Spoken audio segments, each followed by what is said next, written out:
Узнаваем комплект барабани с професионален звук. Нещо ново за света на малките мълчугани, което може да се използва както в училище и детската градина, така и в домашни условия. Този лесно преносим барабанен комплект не само имитира звука на истинските барабани на 100%, но има и редица допълнителни функции. Комплектът е използван на модерна научна технология с иновативен дизайн, което го прави много лесен и удобен за ползване при ситуации, където истинските барабани дори не могат да се съберат. Това устройство работи по два начина – с 2 броя батерии, 3 пътя или с захранващ кабел през USB кабел, свързан към компютъра или електрическата мрежа.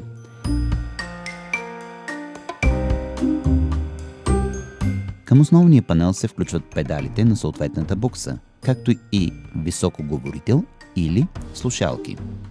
Защо този продукт се доближава толкова до истинските барабани? Не само защото възпроизвежда много добър звук, но и това, че притежава 2 педала, както при истинските. При натискане и отпускане на левия педал, съответно фуса на барабаните бива затворен за по-тих и кратък звук и отворен за по-агресивен звук. А при натискане на десния педал се възпроизвежда звука от бас-касата, като той може да бъде заменен при удар с палка по самата бас-каса.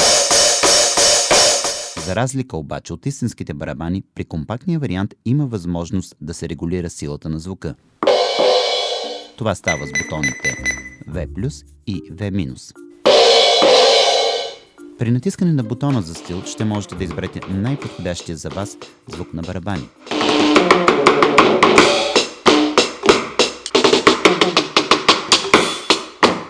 Тези практични барабани са уникални с това, че имат режим на записване. Това става след като се натисне бутона REC. След това светва индикаторна лампичка. Това означава, че барабаните са в готовност за запис на изпълнението.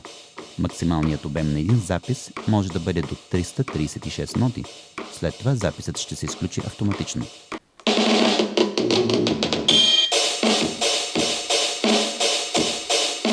За да можете да излезете от режим за запис, трябва да се натисне отново бутона REC. Системата има и режим на възпроизвеждане.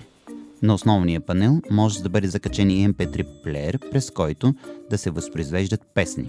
Възможността да се използва за слушалки позволява барабанния комплект да не нарушава звуковата среда в дома, а с включването на високоговорител той става учебно помагало в часовете по музика в училище и детската градина.